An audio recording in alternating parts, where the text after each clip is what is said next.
اس دوران A S I مذکورہ sleeper کا بایاں پاؤں تھیلے میں سے باہر نکال چکا تھا۔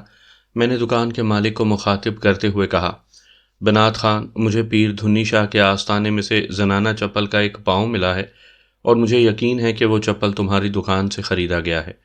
بنات خان اے ایس آئی کے ہاتھ میں انگوٹھے والے سلیپر کو دیکھ چکا تھا۔ میں اس وقت بغور اس کے چہرے کا جائزہ لے رہا تھا۔ اس کی آنکھوں کے تیزی سے بدلتے ہوئے تاثرات نے مجھے فوراً بتا دیا کہ وہ مذکورہ سلیپر کو پلک جھپکتے میں پہچان گیا تھا۔ پھر اس کی سرسراتی ہوئی آواز نے میرے اندازے کی تصدیق بھی کر دی۔ اس نے سلیپر کو ہاتھ میں لیے بغیر ہی اعلان کر دیا، یہ چپل میری دکان ہی سے گیا ہے۔ میں نے گہری سنجیدگی سے کہا، بنات خان، پیر دھنی شاہ کے قتل میں بالواسطہ یا بلا واسطہ کسی عورت کا ہاتھ ہے یا کسی عورت کی وجہ سے بچے والی سرکار کو قتل کیا گیا ہے۔ مجھے مقتول کے آستانے پر یہ سلیپر ملا ہے۔ علاوہ ازیں مقتول کے حجرے میں چوڑیوں کے ٹکڑے بھی دیکھنے کو ملے ہیں۔ ٹوٹی ہوئی چوڑیوں کا سراغ لگانے کی کوشش کی جا رہی ہے۔ تم مجھے اس سلیپر کے بارے میں بتاؤ۔ یہ بات تو ثابت ہو گئی ہے کہ کسی شخص نے تمہاری دکان سے یہ سلیپر خریدا ہے۔ اب تم مجھے اس شخص تک پہنچنے کا راستہ بتاؤ گے۔ سلیپر کی حالت سے پتہ چلتا ہے کہ یہ زیادہ استعمال نہیں ہوا۔ اس کا مطلب ہے اسے خریدے ہوئے زیادہ دن نہیں ہوئے، لہٰذا تمہیں اچھی طرح یاد ہوگا تم نے یہ سلیپر کس کے ہاتھ فروخت کیا تھا۔ اس نے پوری توجہ سے میرے سوال کو سنا، پھر کوئی جواب دینے سے پہلے وہ جوتوں والے شو کیس کی جانب بڑھ گیا۔ تھوڑی دیر تک وہ زنانہ چپلوں اور سینڈلز کا ماہرانہ جائزہ لیتا رہا، پھر واپس میرے پاس آ کر حتمی لہجے میں بولا، تھانے دار صاحب، میرا حافظہ بہت طاقتور ہے، اس کے باوجود بھی میں نے شو کیس کا اچھی طرح معائنہ کر لیا ہے۔ میں پورے دعوے کے ساتھ آپ کو بتا رہا ہوں کہ پچھلے 1 مہینے میں میری دکان سے اس قسم کے انگوٹھے والے صرف 2 چپل فروخت کیے گئے ہیں۔ ان میں سے ایک کا نمبر 6 تھا اور دوسرے کا نمبر 7۔ اے ایس آئی نے اپنے ہاتھ میں پکڑے ہوئے سلیپر کو ایک خاص انداز میں حرکت دیتے ہوئے کہا، اس سلیپر کا نمبر 7 ہے میرے خیال میں۔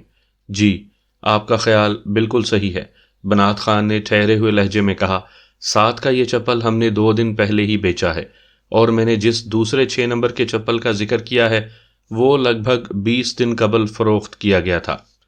بس تو پھر کام بن گیا، اے ایس آئی نے مطمئن انداز میں کہا۔ اب تم جلدی سے یہ بھی بتا دو کہ تم نے یہ چپل کس کو فروخت کیا تھا۔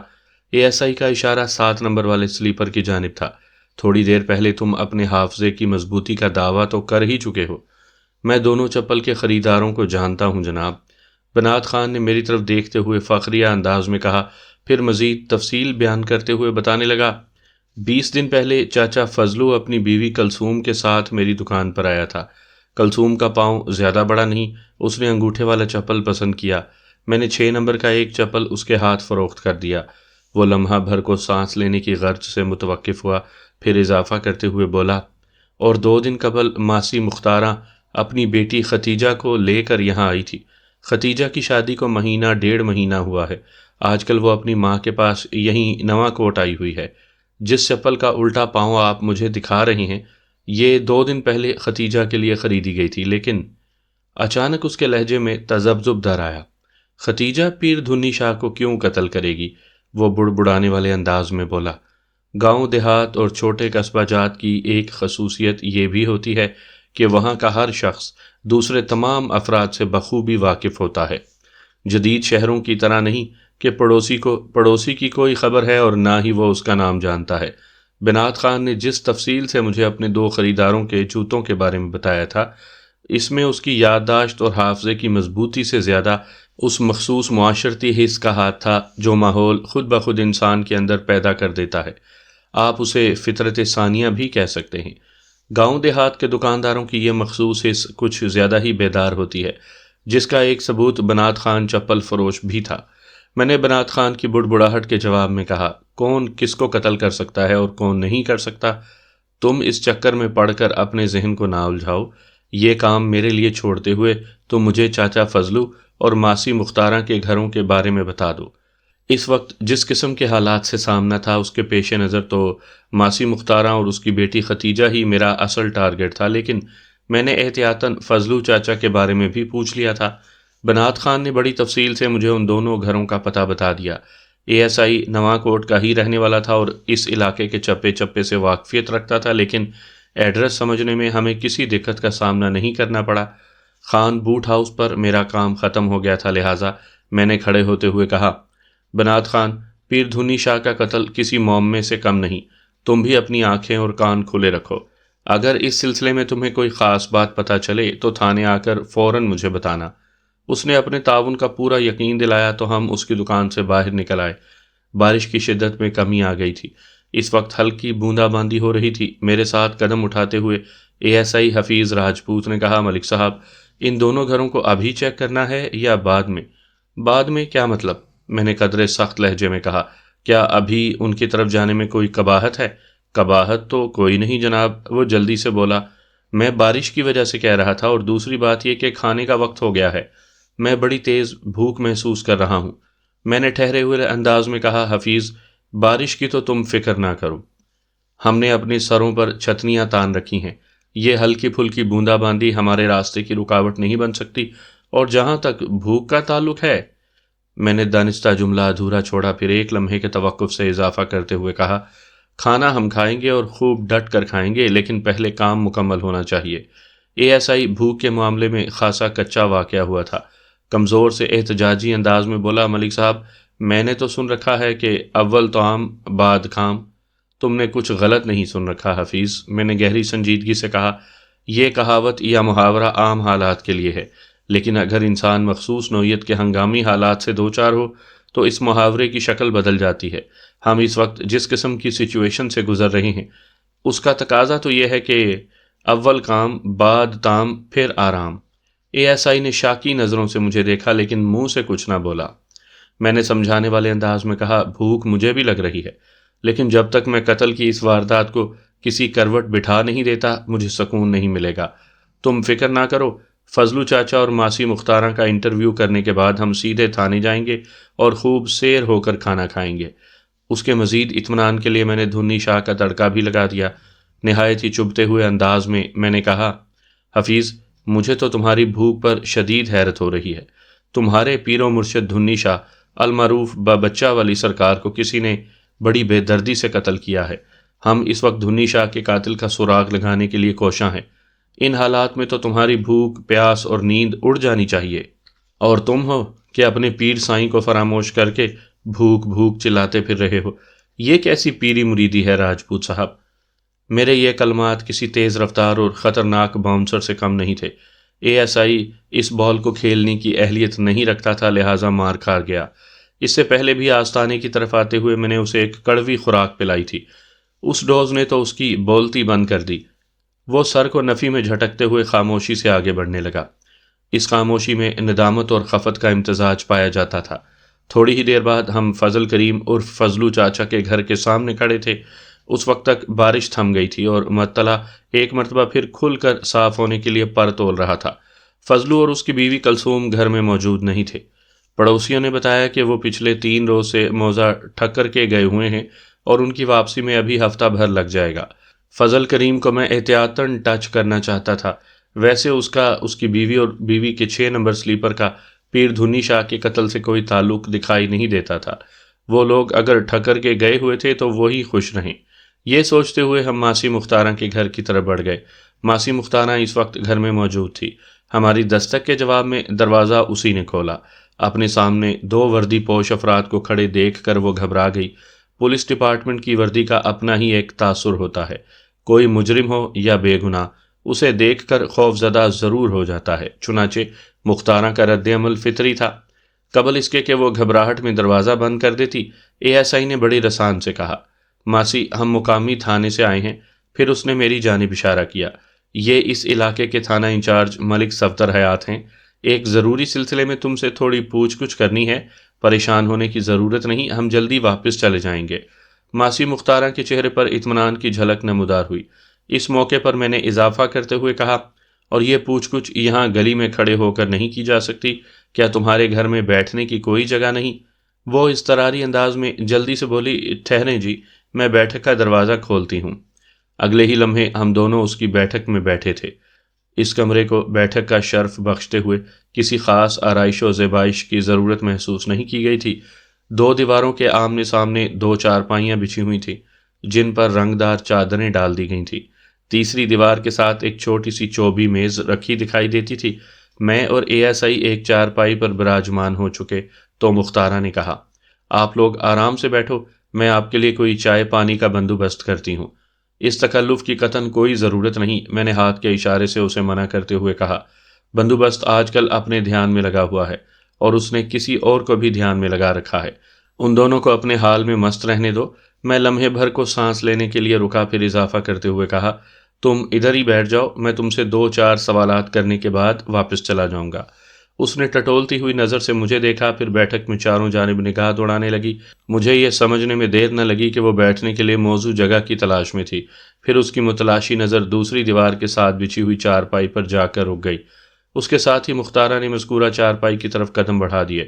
جب وہ چارپائی پر بیٹھنے کے بعد میری جانب متوجہ ہوئی تو میں نے کھنکار کر گلا صاف کرتے ہوئے اس سے پوچھا، مختارہ بی بی، اس گھر میں تمہارے علاوہ اور کون کون رہتا ہے؟ بس جی، کچھ نہ پوچھیں۔ وہ یکلخت اداس ہو گئی۔ کبھی اس گھر میں بڑی بہاریں ہوا کرتی تھی، جب سے آپ لوگوں کا چاچا فوت ہوا ہے خوشی اس گھر کا راستہ بھول گئی ہے۔ تصدق حسین بڑا ہی باغ و بہار اور جی دار بندہ تھا تھانے دار صاحب۔ اس کی سچی افسردگی اور یاسیت کو دیکھ کر میں پلک جھپکنے میں سمجھ گیا کہ وہ اپنے مرحوم شوہر تصدق حسین کو یاد کر کے یوں دل گرفتہ ہو رہی تھی۔ یہ یادیں بڑی ظالم ہوتی ہیں۔ زندہ لوگوں کی یادیں تو صرف تڑپاتی ہیں، لیکن جو لوگ ہم سے ہمیشہ کے لیے بچھڑ جاتے ہیں ان کی یادیں دل اور جگر پر قیامت ڈھاتی ہیں۔ محبت کرنے والے انسانوں کے دل جدا ہو جانے والی یادوں کی لاشوں سے قبرستان کی صورت اختیار کر لیتے ہیں۔ اپنے پیاروں کی ابدی جدائی دنیا کا سب سے بڑا دکھ ہے جس کا مداوع ممکن نہیں۔ اس حقیقت کی روح کو وہی لوگ محسوس کر سکتے ہیں جن پر یہ واردات گزر چکی ہو۔ میں نے مختارہ کے درد میں شرکت کرتے ہوئے کہا، بی بی، میں تمہاری تکلیف کو سمجھ سکتا ہوں، لیکن قادر مطلق کا اپنا ایک قانون ہے اور وہ ہر انسان پر لاگو ہوتا ہے۔ جو بھی شخص اس دنیا میں آیا ہے اسے ایک دن لوٹ کر واپس بھی جانا ہے۔ ہم آج نظر آ رہے ہیں، ممکن ہے کل ہم میں سے کوئی بھی زندہ نہ ہو۔ اللہ کا قانون اٹل ہے۔ موت و حیات کے فلسفے کو وہی جانتا ہے، وہی دکھی دلوں کو سکون بخشتا ہے۔ میری دعا ہے وہ تمہیں صبر کرنے کی توفیق عطا فرمائے۔ آمین، اس نے گلوگیر آواز میں کہا اور دوپٹے کے پلو سے نم ہوتی ہوئی آنکھوں کو پونچھنے لگی۔ چند لمحات کی خاموشی کے بعد میں نے اپنے مقصد کی طرف آتے ہوئے سوال کیا، مختارہ بی بی، مجھے پتہ چلا ہے کہ 1.5 ماہ پہلے تمہاری بیٹی ختیجہ کی شادی ہوئی ہے اور وہ آج کل تمہارے پاس آئی ہوئی ہے۔ ختیجہ کے ذکر پر اس نے چونک کر میری طرف دیکھا، پھر متذبذب لہجے میں مستفسر ہوئی، تھانے دار صاحب، آپ مجھ سے کوئی پوچھ گچھ کرنے والے تھے؟ یا تو اس کا ذہن بہت زیادہ الجھا ہوا تھا اور یا پھر وہ دانستہ ختیجہ کی طرف سے میرا دھیان ہٹانے کی کوشش کر رہی تھی۔ میں نے اسے اور اس کی ذہنی کیفیت کو چیک کرنے کے لیے پوچھ لیا، پوچھ گچھ تو میں شروع کر ہی چکا ہوں مختارہ، تم نے ابھی تک میرے سوال کا جواب نہیں دیا، کیا ختیجہ ان دنوں یہاں آئی ہوئی ہے؟ اس نے تھوڑے تامل کے بعد جواب دیا، ہاں آئی ہوئی ہے۔ کیا وہ اس وقت گھر میں موجود ہے؟ نہیں۔ وہ کہاں گئی ہے؟ وہ اچھی خاصی گڑبڑ آ گئی۔ تھانے دار صاحب، خیریت تو ہے نا؟ آپ میری ختیجہ کے بارے میں اس طرح کیوں پوچھ رہی ہیں؟ ابھی تک تو سب خیریت ہے، میں نے ایک لفظ پر زور دیتے ہوئے کہا، لیکن اگر تم نے میرے سوالات کے ٹھیک جوابات نہ دیے تو سمجھ لو پھر خیریت نہیں رہے گی۔ میں لمحے بھر کے لیے متوقف ہوا، پھر سنگین انداز میں اضافہ کرتے ہوئے پوچھا، بتاؤ تمہاری بیٹی ختیجہ اگر اس وقت گھر میں موجود نہیں تو پھر کہاں گئی ہوئی ہے؟ وہ نہ پائے رفتن نہ جائے ماندن والی صورتحال میں گرفتار دکھائی دینے لگی۔ لمحے بھر کی سوچ بچار کے بعد اس نے بتایا، ختیجہ اپنے خاوند کے ساتھ ذرا مین بازار کی طرف گئی ہے، اسے چند چھوٹی موٹی چیزیں خریدنی تھی۔ تو کیا ختیجہ کا خاوند بھی ادھر ہی ٹھہرا ہوا ہے؟ میں نے اس کی آنکھوں میں دیکھتے ہوئے کہا، نام کیا ہے تمہارے جمائی کا؟ اسلم وڑائچ، مختارہ نے رسانیت سے جواب دیا۔ اسلم کل شام کو آیا تھا، ختیجہ کافی دنوں سے آئی ہوئی ہے، اسلم اسے واپس لینے آیا ہے، کل صبح وہ دونوں یہاں سے چلے جائیں گے۔ اوہ، میں نے ایک طویل سانس خارج کی، پھر چبھتے ہوئے لہجے میں پوچھا، اتنی اہم کون سی خریداری تھی کہ وہ دونوں برستی بارش میں مین بازار کی طرف نکل گئے ہیں؟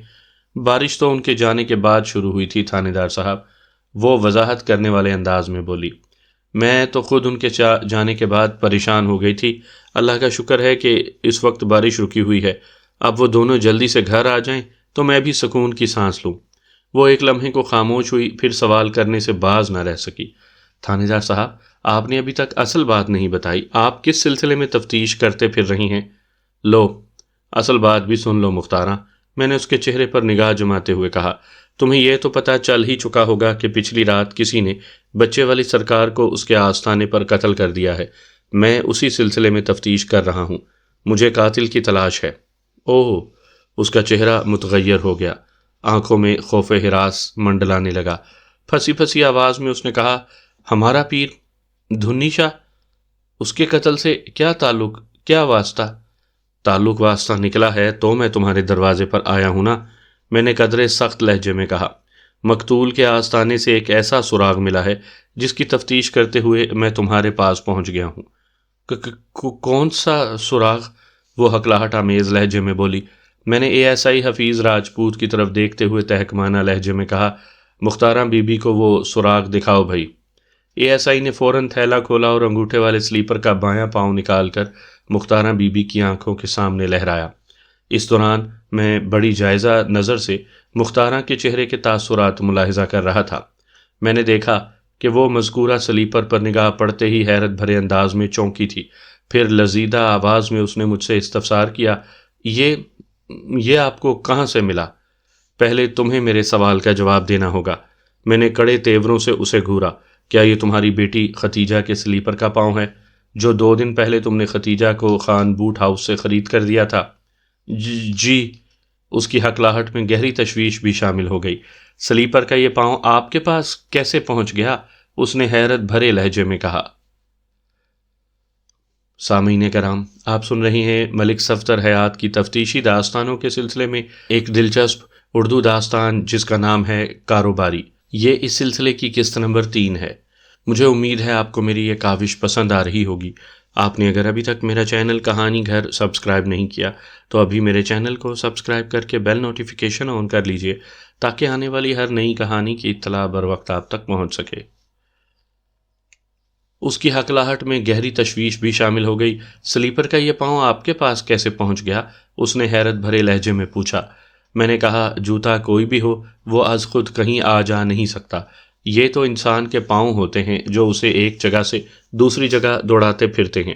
میں نے تھوڑا توقف کیا، پھر بدستور اس کے چہرے کا جائزہ لیتے ہوئے کہا، میں بتا چکا ہوں کہ سلیپر کا یہ پاؤں مجھے دھنی شاہ کے آستانے میں سے ملا ہے۔ تم تسلیم کر چکی ہو کہ یہ تمہاری بیٹی ختیجہ کا سلیپر ہے۔ اب اس حقیقت سے بھی تم ہی پردہ اٹھاؤ گی کہ یہ سلیپر دھنی شاہ کے آستانے پر کیسے پہنچا۔ وہ چند لمحات تک پرسوچ انداز میں مجھے تکتی چلی گئی۔ میں نے محسوس کیا کہ وہ مختلف خیالات کو اپنے ذہن میں ترتیب دے رہی تھی۔ میں اس کے بولنے کا انتظار کرنے لگا۔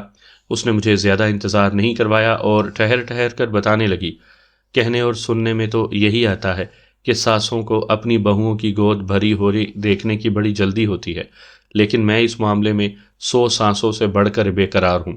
ختیجہ کی شادی کو لگ بھگ 2 ماہ ہونے والے ہیں اور میں ابھی سے پریشان رہنے لگی ہوں کہ اس کا پاؤں کب بھاری ہوگا۔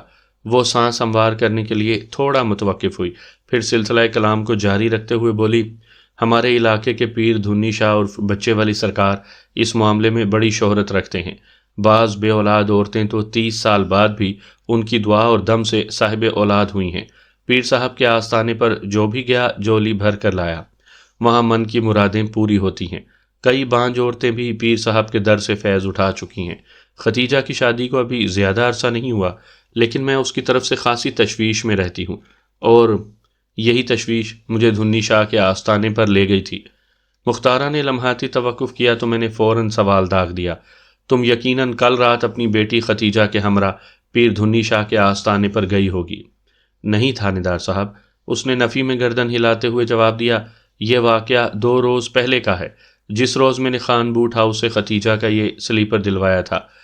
اس نے ہمارے لائے ہوئے چپل کی جانب اشارہ کیا اور مزید کہا، اور ہم رات میں نہیں بلکہ دن کی روشنی میں بچے والی سرکار سے ملنے گئے تھے۔ خلاف توقع جواب سن کر مجھے تھوڑی مایوسی تو ہوئی، لیکن میں نے ہمت نہ ہاری اور کریت کریت کا سلسلہ جاری رکھا اور استفسار کیا، پھر دھنی شاہ نے ختیجہ کے بارے میں کیا فرمایا؟ شاہ جی نے میری بیٹی کے دونوں ہاتھوں کا بڑے توجہ سے جائزہ لیا، پھر کافی دیر تک اس کے پاؤں کا معائنہ فرماتے رہے، اس کے بعد آنکھیں بند کر کے مراقبے میں چلے گئے۔ مختارہ نے پیر دھنی سے ملاقات کی تفصیل بیان کرتے ہوئے کہا، 2 منٹ تک وہ اسی طرح آنکھیں بند کیے خاموش بیٹھے رہے اس کے بعد فرمایا، تمہاری بیٹی کی اولاد ضرور ہوگی، لیکن اس راہ میں تھوڑی رکاوٹ ہے۔ کیسی رکاوٹ مرشد؟ میں نے بے قرار ہو کر پوچھا۔ فرمایا، کوئی دشمن تمہارے جمائی کی نسل کو آگے چلتا ہوا نہیں دیکھنا چاہتا۔ اس دشمنی کا سلسلہ تمہاری بیٹی کی سسرال کی طرف سے ہے۔ بڑا سخت اور گندا عمل کروایا گیا ہے ختیجہ پر۔ میری تشویش یک لخت پریشانی میں بدلی، اور اس پریشانی نے میرے دماغ کو تہو بالا کرنا شروع کر دیا۔ میں نے نہایت ہی منت اور خوشامد سے عرض کیا، پیر صاحب، ہماری تو ساری آسیں امیدیں آپ سے جڑی ہوئی ہیں۔ اگر میری ختیجہ کی راہ میں اسلم کے کسی دشمن نے کوئی رکاوٹ کھڑی کر دی ہے تو اس رکاوٹ کو آپ ہی ہٹا سکتے ہیں۔ ہم آپ کا در چھوڑ کر ماتھا ٹیکنے اور بھلا کہاں جائیں؟